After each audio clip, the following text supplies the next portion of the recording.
Hello friends, welcome to Abul Tabul 19th. Hi অনেক দিন পর এলাম। অনেক দিন পর মানে বেশ কয়েকদিন পর এলাম। মাঝখানে শরীরটা খুবই খারাপ হয়ে গেছিলো। একটা তো ব্লগে বলেছিলাম যে যেখানে জ্বরফর হয়েছিল, কিন্তু এবারটা একটু এক্সট্রা টু মাচ হয়ে গেছে। হসপিটালাইজড হয়ে গেছিলাম।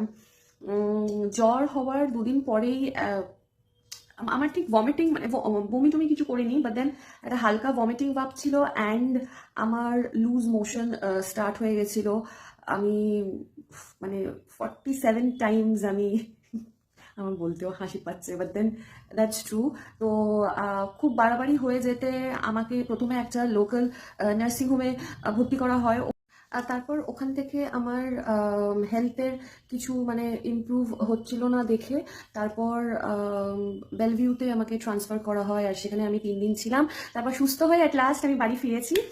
তো আমার মা আমাকে অ্যাকচুয়ালি এই ইয়ারের স্টার্টিং থেকেই বলছিল যে তোর এই ইয়ারটা তোর হেলথের জন্য ভালো যাবে না। আমি অ্যাজ ইউজুয়াল মাকে সবসময় টেকেন ফর গ্রান্টেড নিই, কিন্তু টু বি ভেরি অনেস্ট আমার এই ইয়ারেই পরপর দুবার সিভিয়ারলি আমি ভীষণ অসুস্থ হয়ে পড়ি। তো অনেকদিন ব্লগ করা হয়নি, তাই জন্য আমি ভাবলাম যে আমার এই ছোট্ট ঘটনাটা শেয়ার করা দরকার।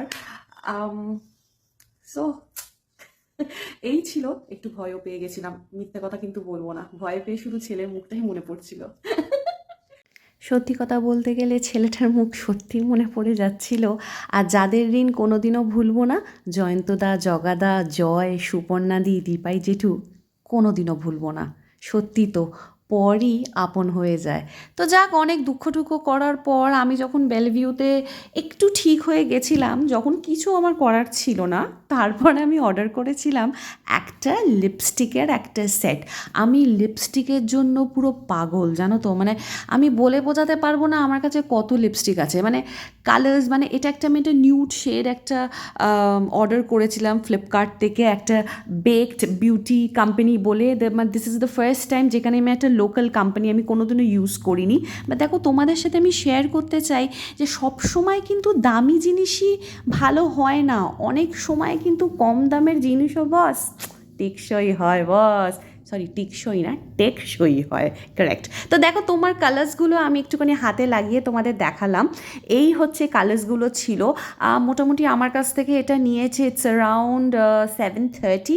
তোমরা ফ্লিপকার্টে গেলে বেকড বিউটি বললে পেয়েই যাবে। না না, এটা সবার জন্য নয়।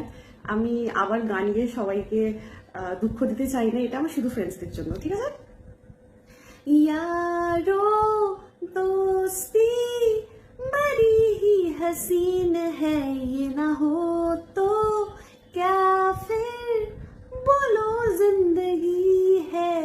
তো এই গানটা জাস্ট আমার সেই সব ফ্রেন্ডসদের জন্য যারা আমার স্কুল, কলেজ, আমার ওয়ার্ক প্লেস, আমার যেসব বন্ধুরা আমার সাথে মানে এখনো আমার সাথে একটা রিলেশন আছে, মানে ফ্রেন্ডশিপ তো 10 বছর হয়ে গেলেই সেই ফ্রেন্ডশিপটাকে গোল্ডেন ফ্রেন্ডশিপ বলেই কম্পেয়ার করা হয়। So happy friendship day to all my friends. Friends কিন্তু আমার লাইফে প্রচুর আছে, কিন্তু কিছু স্পেশাল ফ্রেন্ডস লাইফে কিন্তু সারা জীবন থেকেই যায়। এই পাগলটার সাথে আমি আমার ছবি খুঁজে পাচ্ছিলাম না, তাই পাগলটার ছবি ন্যাকারি দিলাম।